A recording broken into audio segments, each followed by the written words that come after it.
Իդեալ համակարգը տեղաբաշխում է 1 միլիարդ դրամի գովազդային ֆոնդ նորակառույց բնակարանների բոլոր շահառուների միջև։ Յուրաքանչյուր ընտանիք կարող է ստանալ 500,000 դրամի սերտիֆիկատ, որը կդառնա ձեր առաջին քայլը բնակարանը երազանքի տուն դարձնելու ճանապարհին։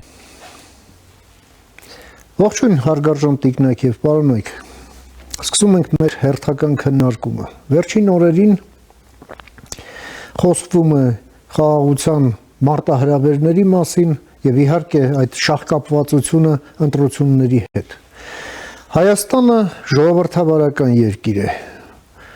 Որոշ մարդկանց տրամաբանությամբ սա թերություն է։ Մինչդեռ հայտնի է, որ ժողովրդավարությունը դա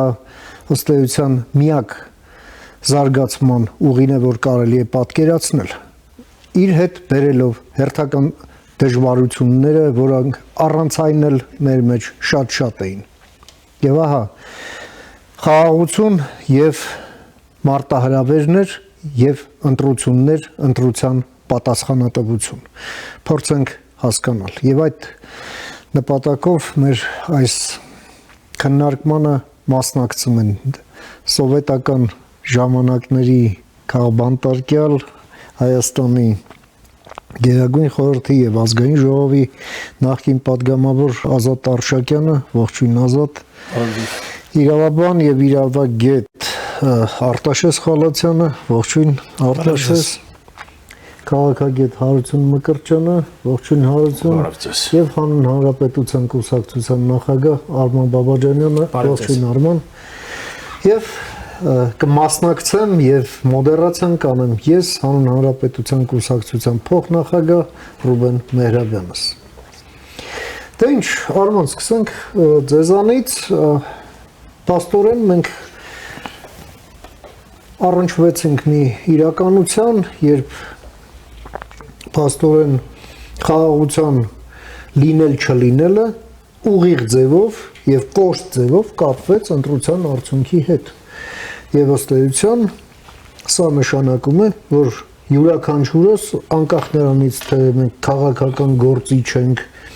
քաղաքական դասի ներկայացուցիչ, թե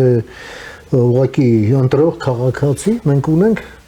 անհատական պատասխանատվություն այս ամենի հետ կապված, սակայն քաղաքական դասի վրա հավելյալ պատասխանատվություն է, ի վերջո ինչ են ասում, ինչ են անում, ինչ չեն անում եւ այլն։ Համեցեք։ Ես ավելի շատ կուզեի, որպեսզի մենք կենտրոնանանք մեր անելիքների վրա։ Իհարկե։ Ի պատասխան այն բոլոր գործընթացների, որ տեղի են ունենում մեր շուրջ եւ իրականում հատկապես ընտրություններից 76 օր առաջ այսպիսի լուրջ քննարկման ծավալումն ինքնին լրջագույն իրողության ապացույց է առ այն, որ մեծ հաշվով ընտրության ժողովրդավարական ինքնին բնույթի վրա ծանր բեռ է ավելանում, միանշանակ պատերազմի սպառնալիքի բեռը, որը ընդհանուր առմամբ լրջագույն հարցեր է առաջացնում եւ հավելյալ պատասխանատվություն դնում մասնակից բոլոր սուբյեկտների վրա, ժողովրդի վրա, վերջին հատկապես հայտարարությունները գործող իշխանության առաջնորդի, հատկապես սահմանադրական մեծամասնության մասին,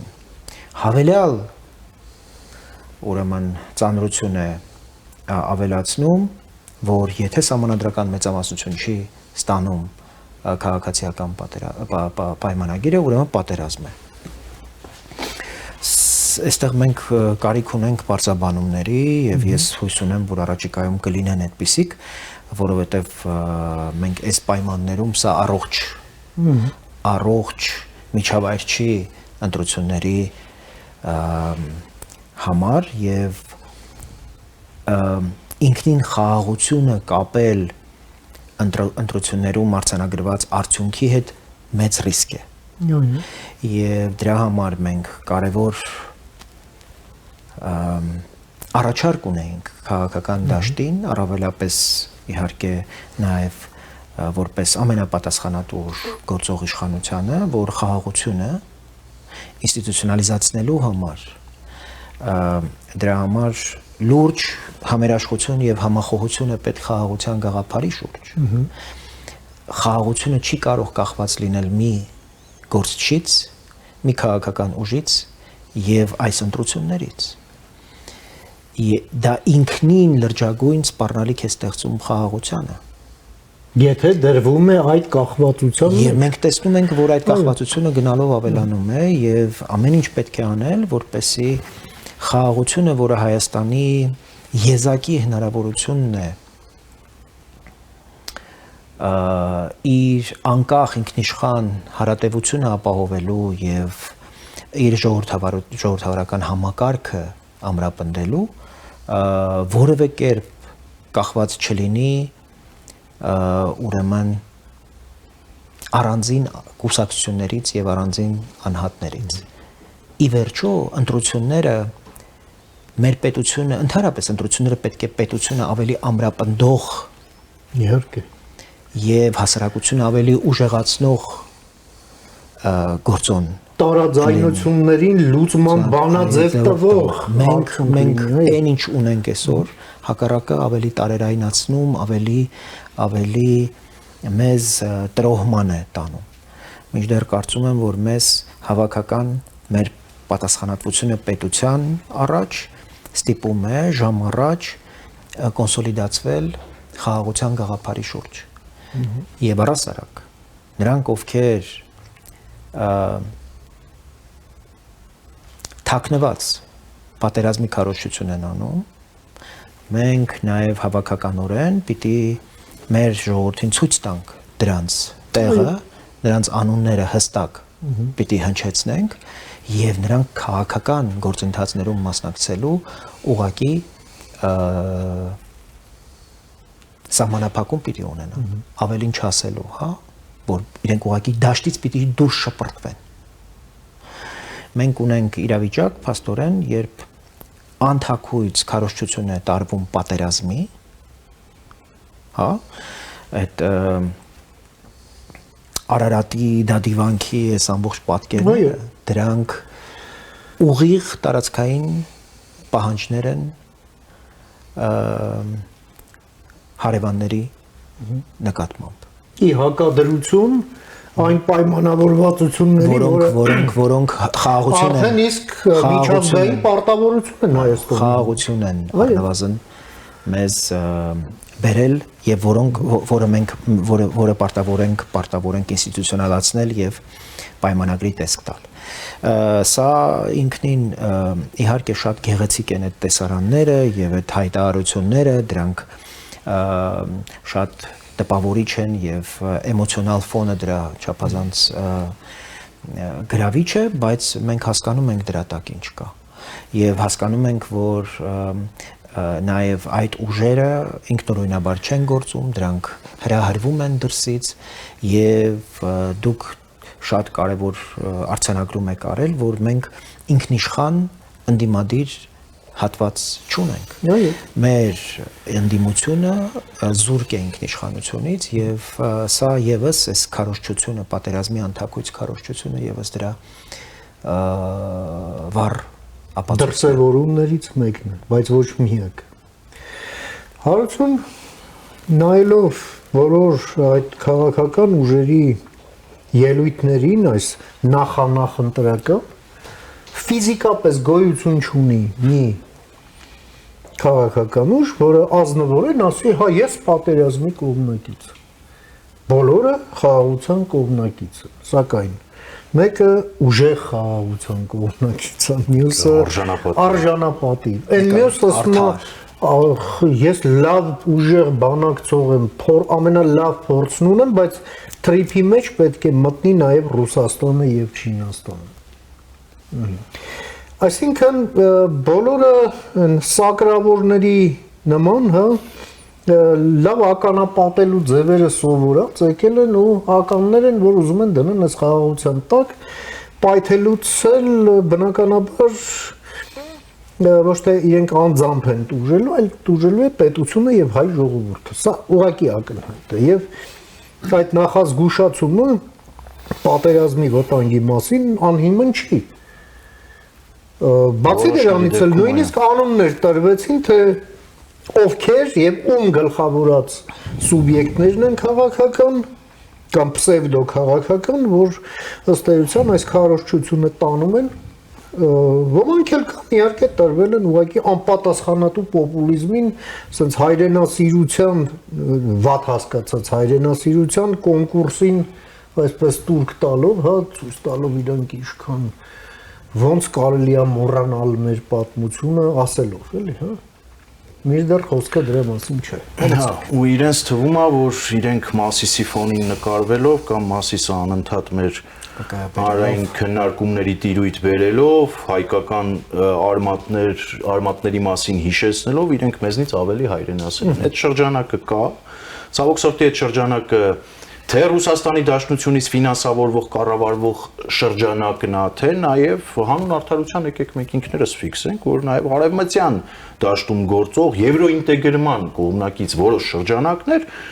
օրինակ տեսնում են Նախիջևանով դեպի Քելբաջար ճանապարհ, կա շրջանակ, որ օրինակ Վանով դեպի, չգիտեմ, Եվրամիություն ուզում գնա, այս շրջանակներին էլ պետք է ուշադիր լինել, սակայն այս շրջանակներին մի կողմ թողած, ես ուզում եմ հարց բարձրացնել հենց Նիկոլ Փաշինյանի առաջ։ Ինքը ինչի է խոսում եւ պատերազմի վտանգը բերում ու կախում Հայաստանի Հանրապետության քաղաքացիների գլխին ու փորձում այդ ընտրությունը, ծանր ընտրությունը քաղաքացիների դաշտ նետել եւ արդարանում է, ասում եմ 2020 թվականից առաջ ես գիտեի, որ պատերազմ պիտի լիներ, այն ժամանակ ես չասեցի եւ post factum դուք մեղադրում եք թե ինչի չասեցիր, ինչի չկանխեցիր քո ասելով, հիմա ես ասում եմ, ոչ, պարոն վարչապետ, դուք չպիտի ասեք։ Դուք պատերազմի քողարկված քարոզիչներին, ովքեր պատերազմ են քարոզում, ովքեր պատերազմ են փափագում, ձգտում են այդ պատերազմի մեջ ներքաշեն Հայաստանի Հանրապետության, ուղղակի պետք է մեկուսացնել քաղաքական դաշտից։ Հայաստանի Հանրապետության քաղաքացին մոլորվեց եւ ինչ որ մի, չգիտեմ, ճանապարհով գնաց ու ընտրեց այդ ուժերին ու բերեց Հայաստանի Հանրապետությունում իշխանություն կարգել։ Սեպտեմբերին էլ ինչպես դուք եք ասում, ունեցանք պատերազմ։ Ո՞վ է պատասխանատուն։ Պատերազմի քարոզիչները, թե պոտենցիալ պատերազմի մեջ ներքաշողները։ Թե ի վերջո դուք, որի պաշտոնը պետք է այդ շրջանակներին դուրս թողնեք քաղաքական process-ներից եւ Հայաստանի Հանրապետության քաղաքացիներին չմոլորեցնեք ուղղակի։ Իսկ Հայաստանի Հանրապետության քաղաքացիները են, որ մոլորված են, իսկ այդ մոլորության մեջ նաեւ իր արչի չափապաժինն ունի նաեւ գործող իշխանությունը իր չգործունեությամբ այս 8 տարվա հենց երկրում արդարություն ու արդարադատություն հաստատելու մասով։ Սա հիմնակարային դրույթ է, արդարություն եւ արդարադատություն։ Եթե լիներ արդարություն եւ արդարադատություն, Ռոբերտ Քոչարյանն ինչ էր անում քաղաքական դաշտում։ Ռոբերտ Քոչարյանը Հայաստանի Հանրապետության որևէ քրեակատարողական հիմնարկում վաղուց իր պատիժը կրելիս պետք է լիներ։ Սերժ Սարգսյանը կամ նրա այսպես ենթակաները կամ արբանյակները ինչ էին անում քաղաքական դաշտում։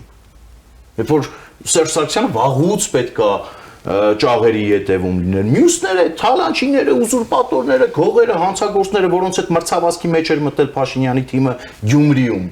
ինչի պետք է ընտրությունների մասնակցեին։ Հիմա էլ եկել է ասել մի բան, որ Փաշինյանը կանգնում ու հայտարարում է, եթե ես չլինեմ,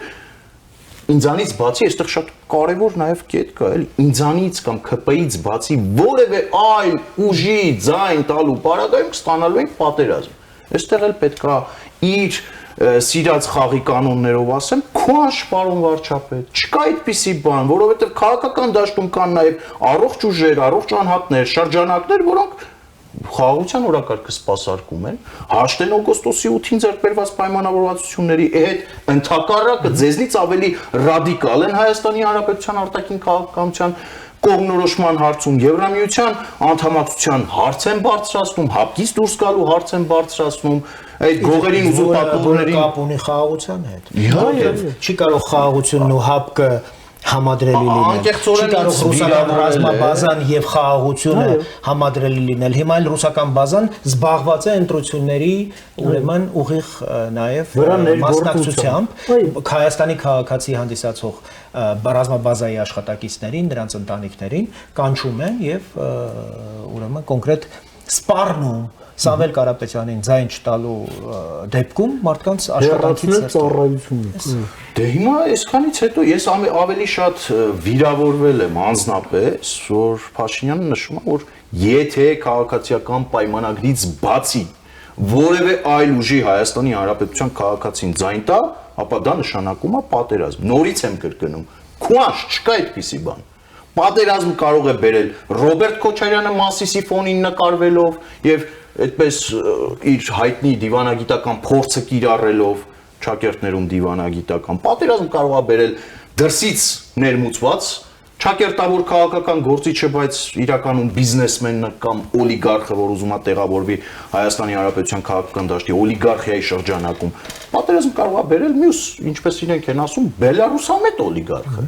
Բայց կներեք, էլի այս դաշտում կան այլ շրջանակ։ Հա,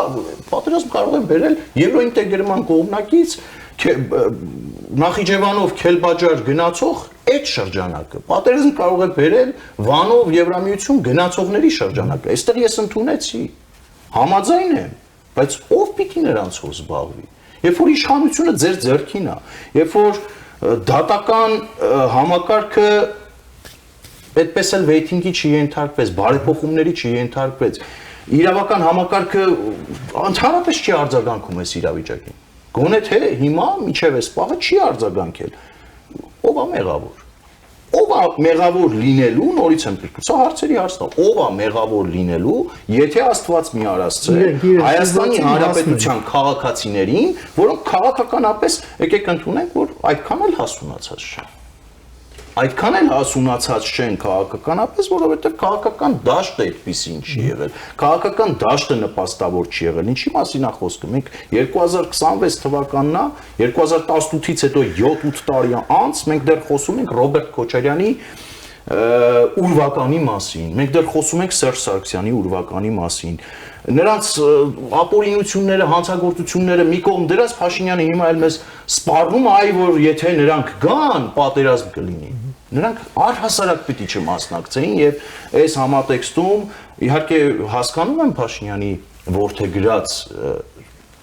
ռազմավարությունը ուր է տանում։ Վրաստանում փայլուն արդյունք է դա արձանագրել, պատերազմի սպառնալիքով սեփական ժողովրդի հետ գնալ ընտրությունների։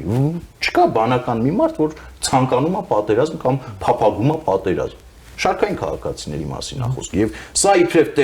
տեխնոլոգիա կարող է իր արդյունքը տալ, բայց սա նաեւ կարող է հավելյալ ռիսկեր առաջացնել։ Սա նաեւ հենց իր համար, Փաշինյանի համար ընտրվելու պարագայում հետագայում դրսում բանակցելիս կարող է իր դիրքերը թույլատրել ի վերջո, իրեն խոցելի դարձնել։ Հարևան պետությունը կարող է գիտակցել, որ այ ես այնտեղ քաղաքական իրավիճակ եմ փոխում, ներքաղաքական կյանքի վրա ազդեցություն եմ գործադրում, օրակարգ եմ թելադրում։ Սա շատ վատ ճանապարհ է եւ եթե Նիկոլ Փաշինյանը գիտի, իսկ ես վստահ եմ, որ ինքը գիտի, առնվազն իրեն համապատասխան կառույցները զեկուցած կլինեն, որ որոշ շրջանակների եւ որոշ ուժերի նպատակը պատերազմ հրահրելն է եւ իրենց գործողություններով անխուսափելիորեն բերելու են պատերազմի։ Եթե ունի այդպես ինֆորմացիա, թող զբաղվի եւ թող այդ ինֆորմացիայի կրողը լինելով գործողություններ ձեռնարկի։ Քաղաքական դաշտից մեկուսացնի այդ քաղաքական ժուլիկներին, ովքեր փորձում են Հայաստանի Հանրապետության քաղաքացիներին մոլորեցնելով ինչ-որ պատերազմի համար հող նախապատրաստել։ Քաղաքացին կարող է, կրկնում եմ, սխալվել։ Նիկոլ Փաշինյանը իբրև Հայաստանի Հանրապետության առաջնորդ իրավունք չունի սխալվելու։ 2020 թվականին ինքն իր սխալն ընդունել է, որ բանակցային փաթեթը ժողովրդի առաջ չի դրել եւ վերահաս պատերազմի մասին չի տեղեկացրել։ Հիմա տեղեկացնում է, բայց դա իրեն պատասխանատվությունից բնավ չի փրկում։ Եվ ընդհակառակը Աստված մի արասե այդ ճանապարհով գնալու պարագայում ողջ պատասխանատվությունը քաղաքացիական պայմանագրի եւ Նիկոլ Փաշինյանի ուսերին է մնալու։ Շնորհակալություն Արտաշես, մենք տեսնում ենք, որ խոսքը գնում է այս ուղիղ ձևով շահկապելով ընտրության, ապագա ընտրության արդյունքները խաղաղության հետ եւ ընդ որում այդ մտավախությունն էլ այնպես չի, որ անհիմն չի, բայց պատերազմ հրահրելը իրավական ինչ հետևանքներ է ըստ էության ենթադրում։ Մեկ, երկրորդը Այս ամենը արձանագրելով, այսինքն ստացվում է ինչ, եթե ոչ թե պայմանական 2/3 է ստանում քաղաքացիական պատերազմը, այլ 2/3 մինուս 1 ձայն, ուրեմն պատրաստվում ենք քաղաքացիական պայմանագիրը։ Հա, քաղաքացիական պայմանագիրը, այսինքն մինուս 1 ձայն։ Պաֆրեյդու հետ են ուզում անեն, էլի։ Հա, այսինքն մենք այսինքն մենք ինչ գնանք եւ սկսենք բան, հա, այդ զինվորական պատրաստությամբ զբաղվել, ոչ թե քաղաքականությամբ։ հա, համաձ։ Ինչ եմ ասում, Պաֆրեյդու հետ են ուզում անել, որովհետև իրականում կեղծ հայրենասիրական այդ խոսույթը, որ այդ շրջանակները գեներացնում են, իրականում ես փոքր ինչ այլ կարծիք ունեմ, ոչ թե ուղղակի խոսքը պատերազմի մասին է, խոսքը 1998 թվականի ֆենոմենի այլ կերպ վերակիրառումն է, այսինքն բերել Հայաստանը վերակերել այն նույն կարգին, որտեղից որ Հայաստանը փորձում է դուրս գալ։ Դա Ռուսաստանն է։ Այո, ըստեղ ընդ որում պատերազմի կուսակցությունը խիստ պայմանական է, խոսքը վերաբերում է հետևյալին։ Այդ ուժերը ցանկանում են սահմանափակել Հայաստանի Հանրապետության ինքնիշխանությունը, հօգուտ այն նույն սուբյեկտի, որը 30 տարի պարազիտացել է դրա վրա։ Այսինքն նույնիսկ ես կարծում եմ փոքր ինչ կեղծ օրակարգ է հենց այդ պատերազմ եւ խաղաղություն օրակարգ։ Իրենք չեն գալ, ես առիթ ունեցել եմ ասել, դա իմ անձնական կարծիքն է, իրենք չեն գալու պատերազմելու։ Իրենք գալու են Հայաստանը ինքնիշխանությունից զրկելու։ Իրենք գալու են Հայաստանը ծայրագավառի վերածելու, որը ոչ պատերազմի իրավունք է ունենալու, ոչ խաղաղության իրավունք է ունենալու, այլ լինելու է պարզապես Աբխազիայի նման մի ամորֆ տարածություն։ Դա է։ Եվ եթե դրա համար պետք լինի օբյեկտ այլ ոչ թե այո, եւ եթե դրա համար պետք լինի քաղաքացիական պատերազմ, այդտեղ, եթե պատերազմ, ապա միայն քաղաքացիական ռեպրեսիաներ, իշխանության աստված մի արածե գալուց հետո կոշտ դիկտատորական մոտեցումներ, որոնք առաջին հայացքից կարող են գործող իշխանության որոշ այսպես վեհերոտ քաղաքականությունից հոգնած որոշ քաղաքացիների մոտ անգամ ժամանակավոր աջակցություն գտնել, բայց շատ կարճ ժամանակ անց մենք կզարթնենք եւ կտեսնենք այլևս Հայաստանի Հանրապետությունը դե ֆակտո կամ նույնիսկ դե յուրե աբխազացած վիճակում եւ Քավլիցի իրենց կապիտալի պահպանությամբ տոկորված եւ միայն դրանով ապրող մարդկանց շրջանակը պատերազմի չի գնալու։ Իրենք պարզապես վարձկանի նման վերացնելու են Հայաստանի Հանրապետությունը որպես ինքնիշխանության սուբյեկտ այդքան բան։ Դրա համար ես կարծում եմ, որ այստեղ շատ կարեւոր է, որ իշխանությունը չգնա այդ նույն կեղծ օրակարգը կամա թե ակամա գեներացելու ճանապարհով եւ ընդհանրապես հակապետական գործունեությամբ զբաղվող ուժերին ընդհանրապես թույլ չտա կամ թույլ չտար քաղաքական մրցապայքարի մեջ մտել։ Ստացվում է, որ Հայաստանը ինքնիշխանությունից զրկելու օրակարգը կամ ռուսական ծայրագավառ դարձնելու օրակարգը լեգիտիմ փաստորեն դեմոկրատական օրակարգ է։ Այսինքն մարդիկ կարող են գալ ընտրությունների մասնակցել, քվե հայցել, ստանալ, հետո կենտրոնական ընտրական հանձնաժողովը իրենց քվեները հաշվի, հետո թույլ տա իրենց կոալիցիաներ կազմել եւ այլն։ Այսինքն սրանից ավելի վտանգավոր զարգացում Հայաստանի ժողովրդավարության համար պարզապես դժվար է անգամ պատկերացնել եւ շատ կարեւոր մի հանգամանք կա այդ որ անընդհատ կրկնում են որ Ռոբերտ Քոչարյանը հանցագործ է թալաչ է ես ուղղակի ուզում եմ հասկանալ մեր իրավապահ համակարգը փաստորեն այդքան անկախ է եւ ինքնաբավ որ կարող է անգամ պետության դեմ գնալ ես հիշում ժամանակին կարծեմ Խաչատուր Սուքիասյանն էր падգամավոր որ Կարեն Անդրեասյանին էր հարցնում որ ընտրվում էր ԲԴԽ նախագահ Անդրեասյանն ասում էր այ պետք է անկախ լինի մեր դատական համակարգը եւ այլն Սուքիասյանը ասեց իսկ արդարության մասին ինչի չենք խոսում այնպեսի տպավորություն է որ պետությունից էլ անկախ կարող է լինել դատական համակարգը փաստորեն մեզ մոտ այդպես է Ձեր մոտ դատական համակարգը կարող է օրինակ որոշել թե ով պետք է մասնակցի քաղաքականության եւ ով ոչ դա պարզ է թե մարդուն բան ես անում մեկին արդարացնում ես մեկի մեղսագրվող հոդվածը հակասահմանադրական ես ճանաչում դե մարդը այսպես մաքրելով իր վրայի այսպես ասենք տասնամյակների փոշին այդ իրենց անվանմամբ հանիրավի մեղքերի, դե կմտնի քաղաքականություն, իսկ ինչ խոշոր կապիտալը միշտ էլ ձգտում է մտնել քաղաքական։ Հալ հարցած այդ խոշոր կապիտալը կեղտոտ է, թե մաքուր է։ Իսկ փաստորեն այսօր 8 տարվա ընթացքում Ռոբերտ Քոչարյանը ինչ գործ ունի խոշոր կապիտալի մեջ էլ։ Դե հենց այդ է, դե ստացվում է մի շատ վատ վերջնարդյունք 8 տարվա ընթացքում մենք պարադոքսալ բանի ականատես եղանք մարդիկ, որ տարիներ շարունակ հանրային պարսավանքի ու խարանի տակ ապրում էին, եւ հիշում ենք, որ անգամ Սերժ Սարգսյանի կառավարման ժամանակ Ռոբերտ Քոչարյանը այդքան հանգիստ եւ ինքնաբավ չէր զբոսնում Երևանի փողոցերով, քան հիմա, որովհետեւ հիմա այդ մարդուն իրավական առումով բան են տալիս, ինդուլգենցիա են տալիս։ Մարդը ասում է, ես անմեղ եմ, դե ձեր դատական համակարգը ինձ փաստորեն չի դատել։ Այդ ամեն ինչը սուտ է, չգիտեմ, ատելության խոսքի դրսևորում է։ Ամեն ինչ ճիշտ է։ Այո, եւ դրանից հետո ուղղակի գալ ասել, թե իրեն մի ընտրեք, ինքը թալանչի է եւ այլն, ուղղակի հարց է առաջանում։ Իսկ ուր մնաց են բանը ժողովրդավարական պետությունից բացի նրա իրավական բաղադրիչ, առանց իրավական պետության բաղադրիչի ժողովրդավարությունը ուղղակի կակաֆոնիա է, աղմուկ պարզապես, որտեղ բոլորը բոլորին վիրավորում են, հայոյում են, այսինքն անպատժելի եւ անպատասխանատու խոսք է ընդամենը եւ միայն այսպես պարծենալ նրանով, որ մենք ասենք ինտերնետի ազատության համաշխարհային ինդեքսում չգիտեմ որտեղում ենք, ով ինչ ուզում, ինչ կան ուզում գրում։ Հա, այսինքն փաստորեն ինտերնետի ազատությունը Հայաստանում ինքնանպատակ է։ Փաստորեն մենք 18 թվականի հեղափոխություն արել ենք, որ ինտերնետում ով ինչ ուզի ասի։ Դե այդ դեպքում 18 թվականին պետք է ծանոթել մարդկանց առայն, որ մենք անում ենք հեղափոխություն ոչ թե նրա համար, որ բոլոր այն մարդիկ, ովքեր հոկտեմբերի 27-ին են մեղսակից, մարտի 1-ին են մեղսակից, ովքեր պետությունը թալանել են, մսխել են, որպեսզի նրանք հայտնվեն այնտեղ, որտեղ պետք է հայտնվեն, այլ մենք փաստորեն հեղափոխություն ենք անում, որ ուղղակի ինտերնետում կարողանանք ազատ բան անել, հայոյել,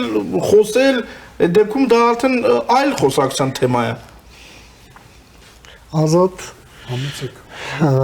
մենք փաստորեն տեսնում ենք, որ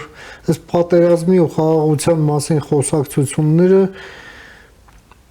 նախորդեցին պետական հեղաշրջմանը 98 թվականին։ Այո։ Որում Լևոն Տեր-Պետրոսյանը, որ հիմա այդ հեղաշրջողների հետ է համերաշխության մեջ, ասաց մի շատ լավ բան, որը մինչև հիմա էլ ակտուալ է, հա, որ այս խոսակցությունները պատերազմի ու խաղաղության մասին չեն, Ղարաբաղի մասին էլ չեն։ Այո, հիշում եմ։ Արդյունքում մենք տեսանք այդ պետական հեղաշրջումը, որը պսևդո ժողովրդավարական պրոցեդուրայով ամրագրվեց, դրանից մի տարի անց մենք տեսանք պարլամենտում տերորիստական ակտ, որով եւ նշանավորվեց 20-ամյա կրիմինալ դիկտատուրան Հայաստանը, որը թոթափել ստացվեց միայն հեղափոխությամբ։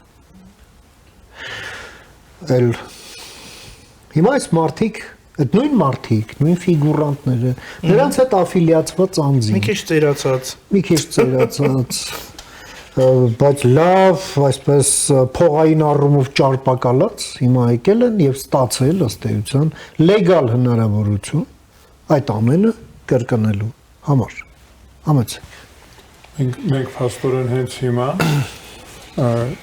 պետք է զբաղված լինեինք դիագնոստիկայով, պետք է գտնեինք, փնտրեինք, գտնեինք ախտորոշում, գտնեինք, պարզվում է, որ ախտորոշումը կա։ Եվ միջոցները, ռեսուրսները ում ձեռքում որ գտնում են, ովքեր որ ռեսուրսներին տիրապետում են, նրանք իրենք են հայտարարել, որ հայտնաբերել ենք հիվանդությունը։ Հիմա հարց է առաջանում, բայց ով պետք է դրանով զբաղվի։ Մենք հենց հիմա խոսում ենք հանցագործության մասին, այսինքն Հայաստանում հանցագործություն է տեղի ունենում, կողմանի հանցագործություն, ուրեմն իշխանությունը զավթելու ուղղությամբ լուրջ աշխատանքներ են տարվում, այդ որ մենք ասում ենք դեմոկրատական, ժողովրդավարական մեթոդներով, ժողովրդավարական չեն դրանք, մրցակցային չեն, Հայաստանում մրցակցային ժողովրդավարական ազատ թափանցիկ ընտրություններ հնարավոր չի անցկացնել։ մրցակցության մեջ այդ քրե օլիգարխիկ տարը ուղղակի արդեն արժևում է։ Այո։ Հրապարակում են նրանք, որովհետև չի գործում օրենքը։ Օրենք կա, գործիքներ կան Հայաստանում։ Քաղաքական կամք չկա։ Մենք հիմա դրա մասին ենք խոսում, մենք հա գիտեք, դուք մեզ հայտարարում եք, որ դիվերսանտներ կան քաղաքական, հոգեբանական, գրողում են Հայաստանի Սատանա կա քաղաքում, բայց եւ այդպես։ Այո, գրողում են ժողովրդավարության վրա, սպառնում են անկախություն, ապրանքացրել են Հայաստանի ինքնիշխանությունը, որպես ապրանք, այդ դուք դրա մասին խոսեցիք։ Կա Հայաստանում մի շատ լավ ապրանք։ Դա ժողովրդավարությունն է եւ անկախությունը։ Մարդիկ եկել են գործարար են իմիջիալուց, բիզնեսմեններ են դրանք։ Էժանով առնեն թանկով ծախեն։ Հա, չառնեն, ռեյդերություն է դա, քաղաքական ռեկետ է։ Մենք գիտենք ռեկետյորը ով է, ռեյդերը ով է կազմակերպում։ Ունենք պետություն, ռեսուրսներ լավ, մենք ենք, այդ ռեսուրսը հենց մենք ենք, հենց պետք լինի իզեն, հենց որ լինի ի գործ իզեն, մենք պատրաստ ենք պաշտպանելու եւ անկախությունը, եւ ժողովրդավարությունը, եւ խաղաղությունը հիմա նորաձև է, չէ՞, դա էլ ասեմ էլի։ Խաղաղությունն էլ ենք պատրաստ պաշտպանելու, որովհետեւ Հայաստանի Հանրապետության հայկական պետության, ասեմ, կարգավիճակը էապես փոխվել է։ Ֆորպոստը, այսինքն պատերազմի թատերաբեմը Հայաստանը 200 տարի, գուցե 2000 տարի, հա, այն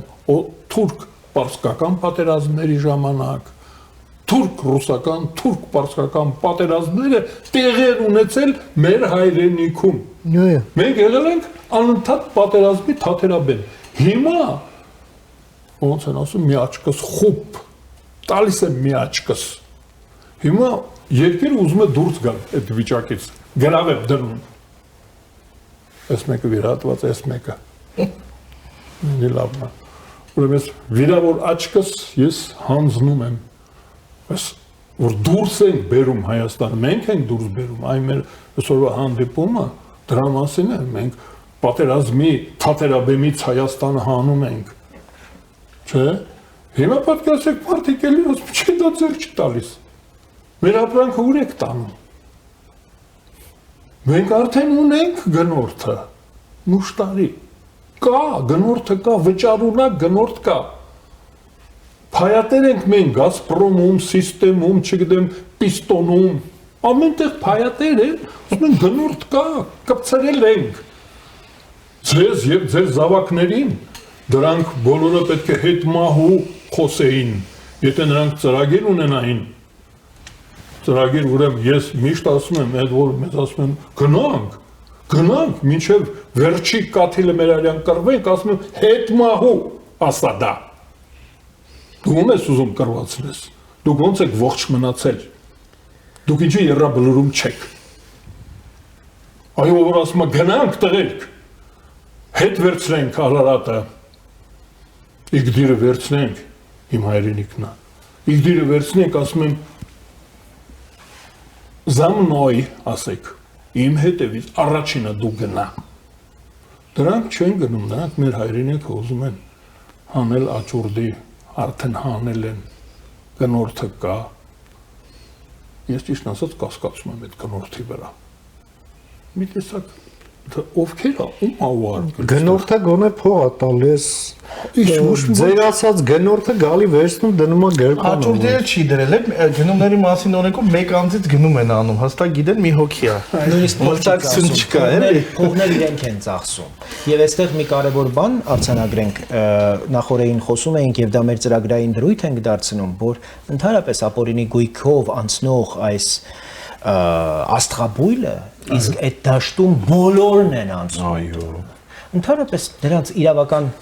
մեխանիզմների մասին ենք խոսում պիտի արկախել իրենց հնարավորությունը որևէ ընտրական գործընթացի մասնակցելու եւ պետական դատարանի որոշումից հետո փակել Դատարանում հաստատվելուց հետո ուղղակի դուրս դրել։ Թույլ տվեք Դե ես ցավա։ վերջը մի հատված ասեմ։ Ես կարծում եմ, որ մեր այս ամբողջ խոսակցությունը, մենք ժամանակ ենք կորցնում։ Մենք հիմա ժամանակ ենք կորցնում, իզուր տեղը լուրջ խնդիրներ կան քննարկելու, օրակարգում լուրջ խնդիրներ կան։ Ես կարծում եմ, որ մենք պետք է ասենք, որ օրենքը բոլոր իրավունքները, հնարավորությունները տալիս է նրանց քաղաքական ասպարեզից հեռացնելու հիմա անգործություն, այս ասում եմ, իշխանությունը մենք հիմա այդ Ալեքսանդրյան, անգործություն թե քաղաքական նպատակահարմարություն գուցե։ Չէ, ուրեմն նրանք միասին են։ Այդ դեպքում նրանք գործընկեր են, հա, ես երկարացրեցի։ Ուրեմն մենք հիմա ասում ենք, որ անգործություն կա, դա հանցավոր անգործություն է։ Եթե դուք գիտեք, որ հանցագործություն է տեղի ունենում ու դուք թույլ եք տալիս, դա նշանակում է դուք նրանց հետ եք, ոչ թե հայրենիքի, ոչ թե ազատության, ոչ թե ժողովրդավարության, ոչ թե անկախության հետ։ Եվ մի լրացում սրա հետ կապված իրականում մեր այո ես այդ առումով համաձայն եմ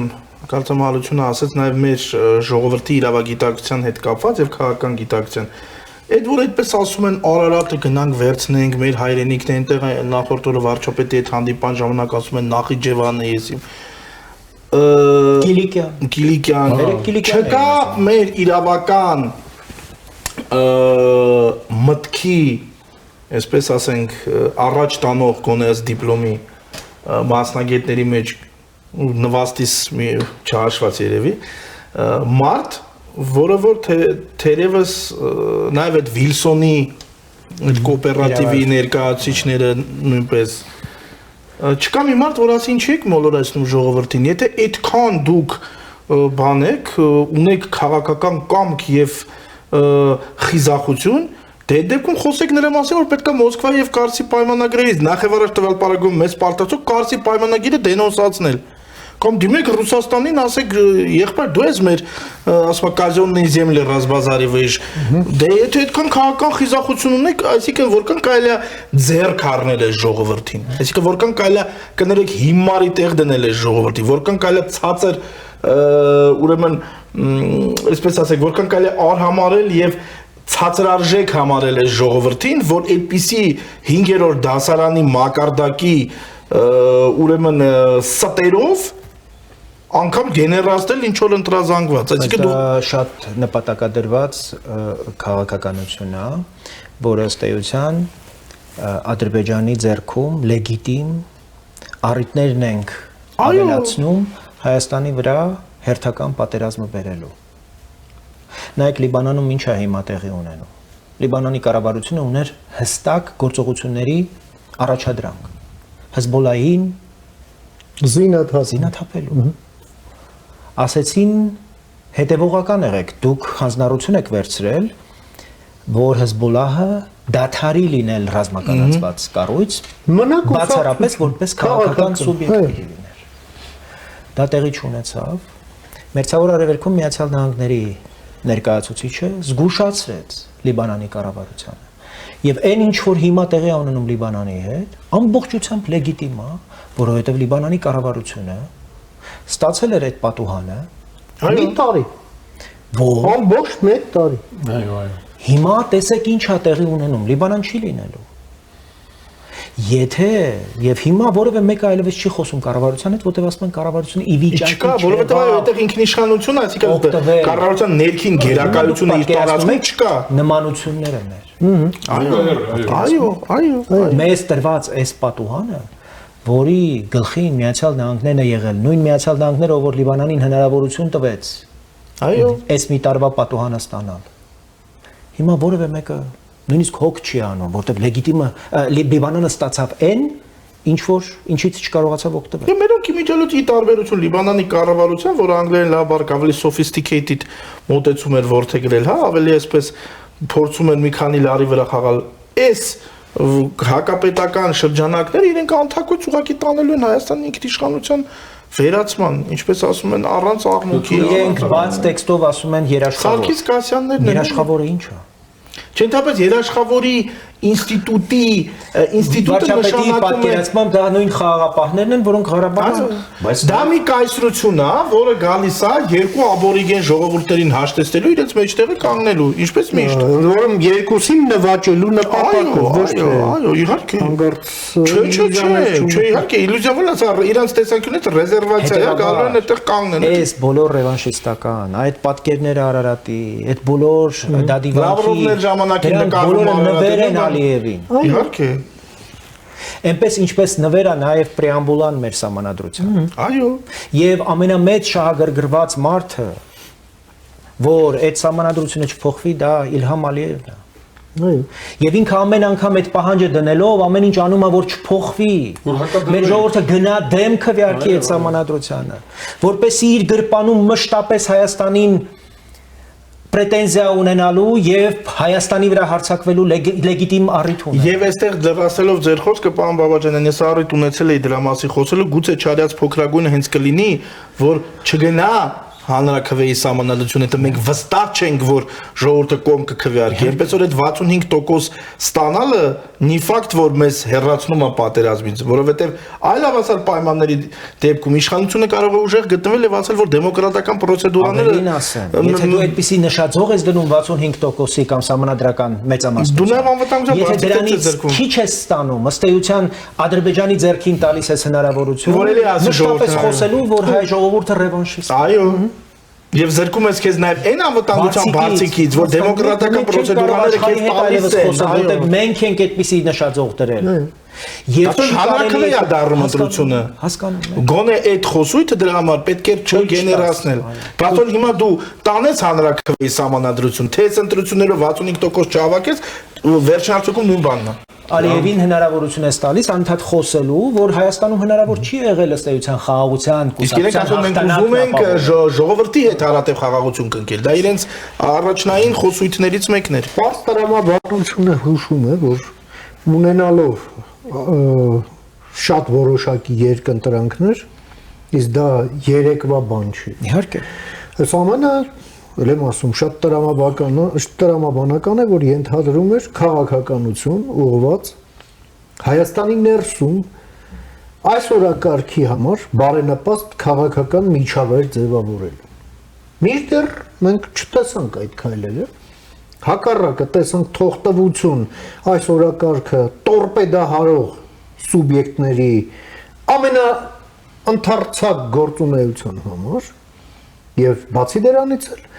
որևէ մի այսպես կոնսոլիդացնող քայլ էլի չտեսանք։ Օրինակ, ես ոնց եմ պատկերացնում, այո, պետությունը կարող էր նախաձեռնել օրինակ օգոստոսի 8-ի համաձայնությունների շուրջ համերաշխության մի հռչակագիր քաղաքական ուժերի եւ հասարակական կազմակերպությունների հետ ու առաջինը ինքը դներ իր ստորագրությունը ու ասեր համեցեք։ Օրինակ, չարվեց։ Նույնը չի արվում կապված մի շարք այլ հարցերի հետ, որոնք ուղղակի կամ անուղղակիորեն առնչվում են պատերազմին եւ խաղաղությանը։ Դա իսկ իհարկե այն որ այս 20 տարի երկիրը կրիմինալ դիկտատուրայի մեջ թաղած սուբյեկտները նրանց հետ աֆիլիացված անձինք այսպես կոչված քաղաքական կուսակցությունները իրենց ողջ այդ աղբային մամուլը իրար հետ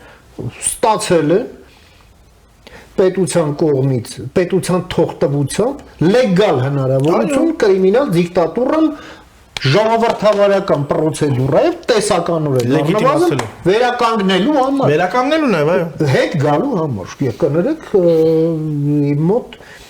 լրջագույն հարցեր կան իշխանությանը թե ընդհանրապես որն է ձեր պատկերացումը ժողովրդավարության մասին որն է ձեր պատկերացումը օրենքի գերակայության մասին ընդհանրապես ինչ որակի իրավաբաններ են ձեր կողքերը ֆրֆռում ընդհանրապես եւ ովքեր են ձեզ խորհուրդ տալիս իրավական քաղաքականություն Հայաստանում իրականացնելու համար ավելի կոնկրետ ասեմ ովքեր են այդ հաստագլուխները հա որոնք ձեր կողքն են եւ դուք էլ համարում եք որ իրենք ինչ ասում են ճիշտ են ասում եւ այստեղ մի կարեւոր հանգամանք էլ կա ստացվում է որ եթե մենք ուրեմն ոչ իրավաքաղաքական գնահատական ենք տալիս նախորդ քաղաքական ռեժիմին, ոչ սահմանադրական եղանակով մաքրում ենք քաղաքական դաշտը, ստացվում է, որ 2018 թվականի հեղափոխությունը, ընդ որում ընդդիմությունը, այսպես կոչված այդ սեգմենտը քաղաքական դաշտի հեղափոխությունը որակում է ուղղակի իշխանափոխություն, որովհետև եթե դու գնահատական չես տվել այդ ավազակապետական, ինչպես կասեր Տեր Պետրոսյանը, որը հիմա կարծես թե այո, որը հիմա կարծես թե ցավոք սրտի այլ նարատիվները գեներացնում, այդ բոլոր դեպքերում որպես ականավոր գիտնական անմահական բան է տվել, այսպես որակում է տվել։ Հիմա ստացվում է, որ ավազակապետական համակարգը այնքան էլ ավազակապետական չէ։ Ուղղակի 18 թվականի ժողովուրդը որոշեց ընտրել այլ ուժի, հիմա էլ ասում են դե սխալվել է, հիմա էլ նորից մեզ կընտրի։ Փաստորեն ընդհանրապես ռոտացիա է ստացվում։ Եթե մենք իրավաքաղաքական հետևանքներ չեն կիրառում հեղափոխությունից բխող, ստացվում է ուղղակի սովորական քաղաքական process։ Եվ իրանք հիմա գալիս են ընտրափուլից ընտրափուլ փորձում են հետ ստանալ իշխանությունը։ Փաստորեն ընդամենը տեղի ունեցել զանգվածային ըստ իրենց կամ վերջնարդյունքում այդպես է ոչ լեգիտիմ սուբյեկտը այո ընդդիմության կողմից դարձել է լեգիտիմ։ Այո, եւ ստացվում է, որ այս համատեքստում մենք երբևէ ուրեմն ապահովագրված չենք լինի, այսպես ասենք, բռնապետության ռեստավրացիայից։ Ժողովրդավարության թշնամիները, ժողովրդավարության վրա կրակածները, մարդ սպանածները ժողովրդավարական գործընթացներով մասնակցում են ընտրությունների, որպեսզի ջախջախեն ժողովրդավարությունը։ Կեղտոտ Եվ հիմա իրավապահ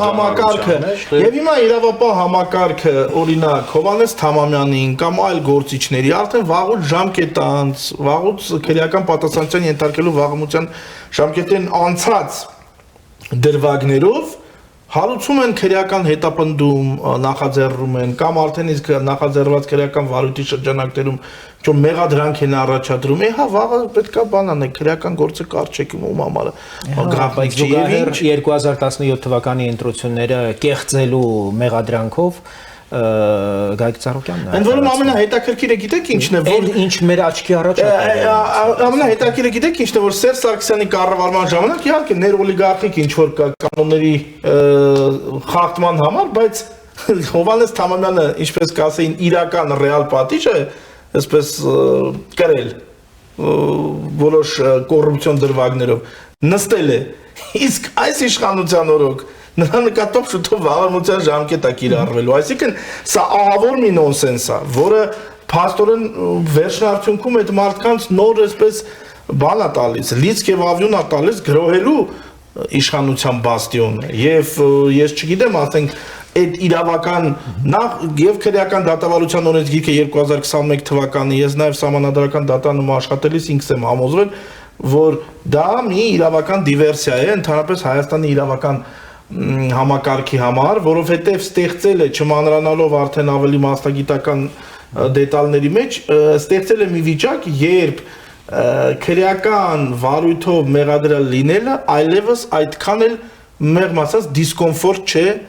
ուրեմն որևէ սուբյեկտի համար, որովհետև կան բազմաթիվ սողանցքներ այդ անձին քրեական պատասխանատվությունից խուսափելու համար։ Եվ հիշենք, թե 2021 թվականին ով էր արդարադատության նախարարի պաշտոնը զբաղեցնող անձը եւ դա նույն մարդն էր, որը որ վեթինգին էր դեմ եւ հասավ դրան իր եւ իր համախոհների ջանքերով, որ սահմանադրական արգելք կա եւ այլն, թեև հիմա իր ըստ ինձ հասած տեղեկությունների իր մտերիմ ընկերն էլ այսօր սահմանադրությունը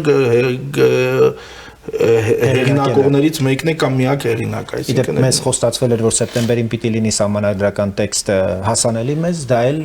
էլ հետաձգվեց եւ դա հավելյալ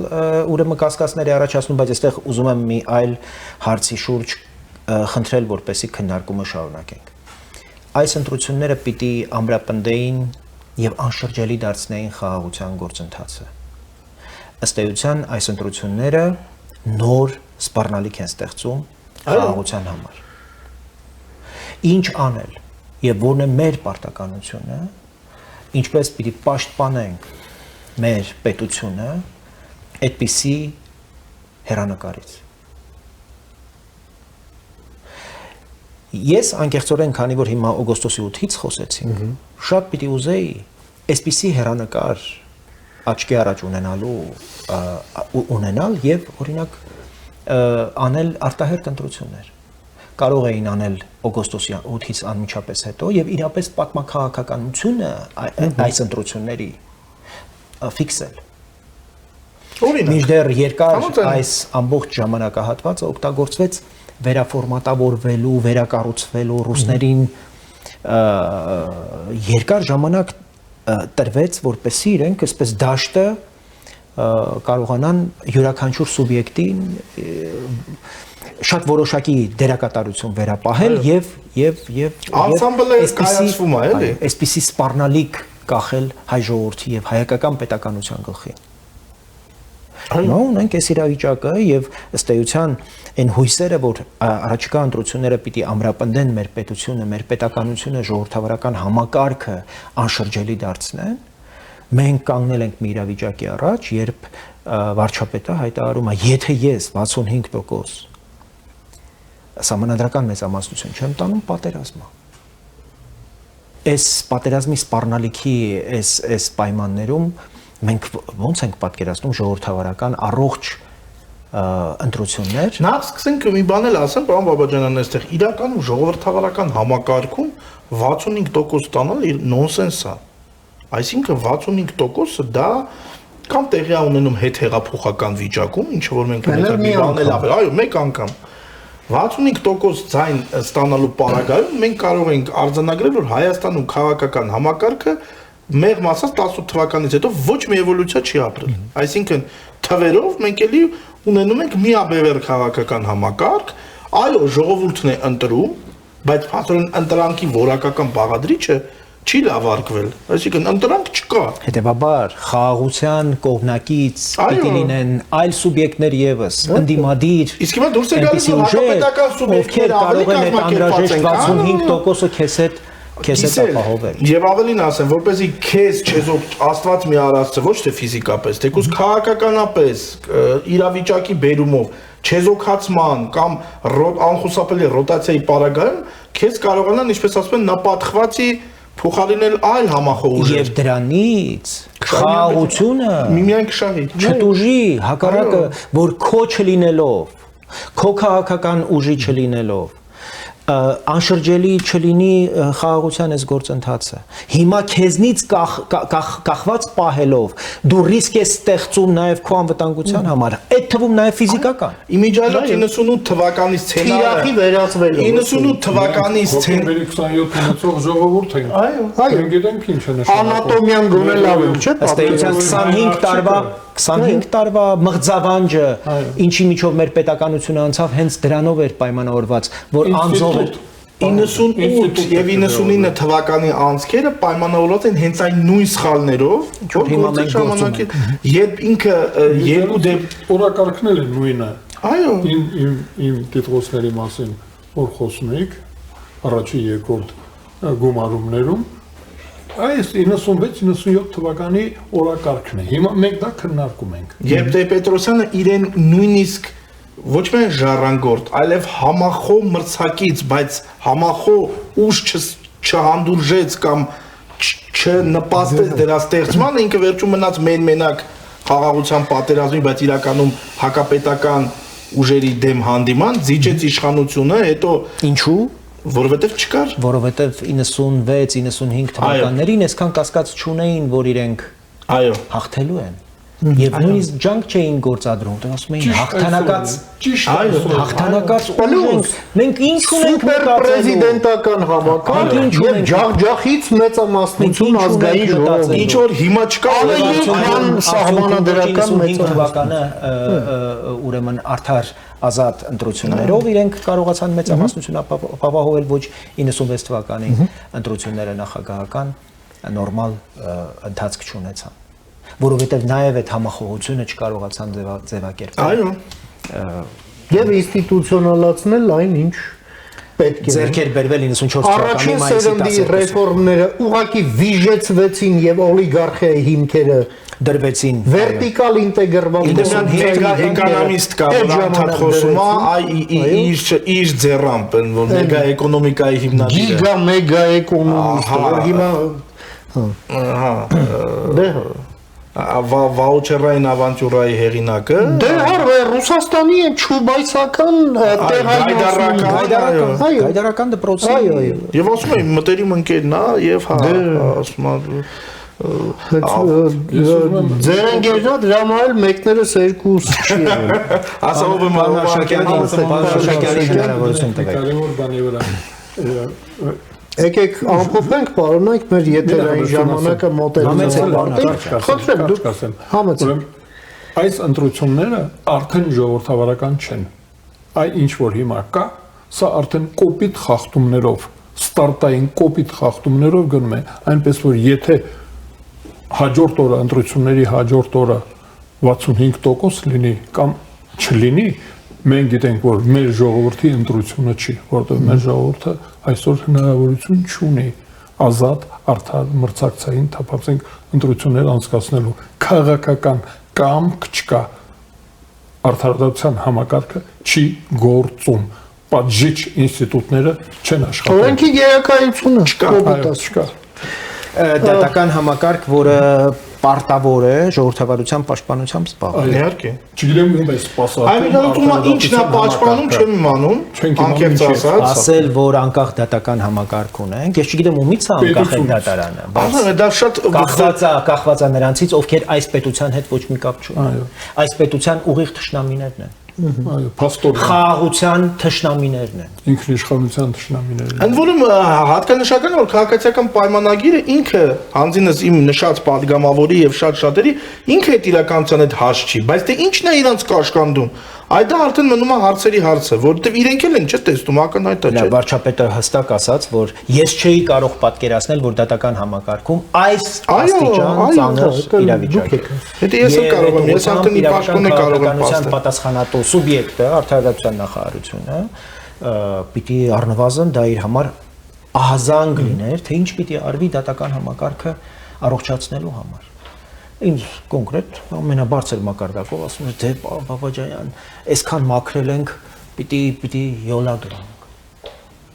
Էսա յոլայի արդյունքը նա որ մեր աչքի առաջ տեղի ունեցած այդ զազրելի, այդ խայտարակ ընտրությունները, որտեղ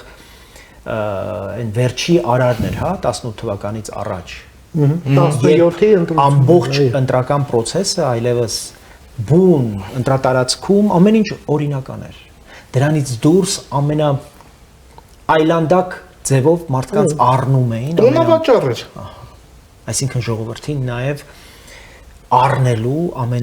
ամենաստոր այո միջոցները գործադրելու ուրեմն Նա բայց արդարացում մալտիպլիկացիոն չի եղել այդպիսի բան, հայտնի Չեխովի պատտվածքի հանգույն, ասում դեր աչքին է երևում, այդպիսի բան չի եղել փաստորեն։ Եվ մենք դրանից հետո իշխանությունից եւս արձագանքներ չենք լսել, չենք տեսել, որ որևէ կերպ անհամաձայնություն հայտնեին եւ օրինակ այդ դատավորը, որ այդ որոշումը արձակել է, ընդհանրապես ուսումնասիրել են նրա բարեվարկությունը։ Եվ ավելին ասեմ Եվ աֆիլիացիա։ Եվ ես եւ գիտեմ, որ ներսում նաեւ մեծ դիմադրություն է եղել եւ հաղթել են այդ դիմադրողները, երբ որ կոռուպցիայի կանխարգելման հանձնաժողովի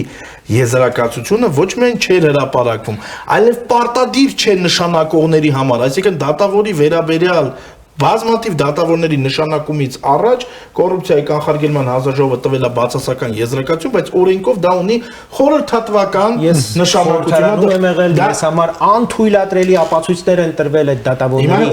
հանցավոր նաև կապերի առնչությունների վերաբերյալ արդարացան